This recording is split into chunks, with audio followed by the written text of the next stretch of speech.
Prezidente Tribunal Rekursu lakohi komentario kona Ministra Sau lakohi dada fila karta sirkular, maske Tribunal Rekursu konsidera Inkonstituisional.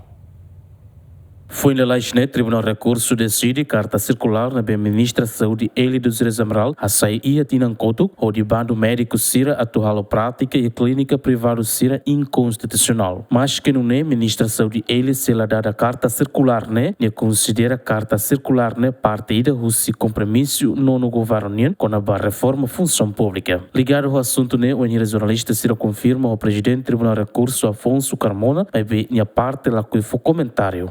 How level comentar di jang ida bene emergency telah le. How level comentar também ne. Mas Tribunal Rekursu ne corrão ne botli excelência. Correm tribunal. Esse how level colher ida caso concreto lá ne na. Agora hoje governante da compreensão governo. Ne impacto qual how level comentar ne também ne ia minha regra por exemplo carit emulasim kan recurso extraordinário que a saída pode ter aula pelo comentário caso não lá comentário. Então significa apoio kan? Tá bota apoio be. Aula apoio di jang tribunal ni itu lah bela apoio pela minha opinião.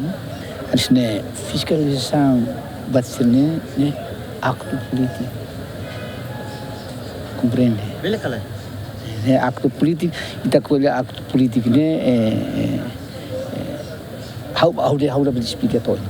Mas tu lei ne tu corrão ne cari prazo rumah ka bania cari la cumpre governante ida la cumpre decisão cidadão ida la cumpre a corrão tribunal ne. Ya kan kolhe mas dehan sirkular tu kan inkonstitusional ne be imler je artikel konstitusional kan dehan buat ne be inkonstitusional kan label aplika kalau ne dehan inkonstitusional kan berarti label aplika kalau ne kolhe kan ini problem. Tapi ne mantém aplicação berarti aplica.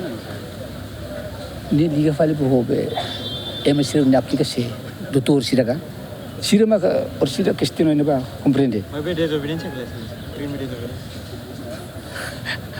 How level kolhe ba caso ida be circular ne off the cor. Sim, excelência.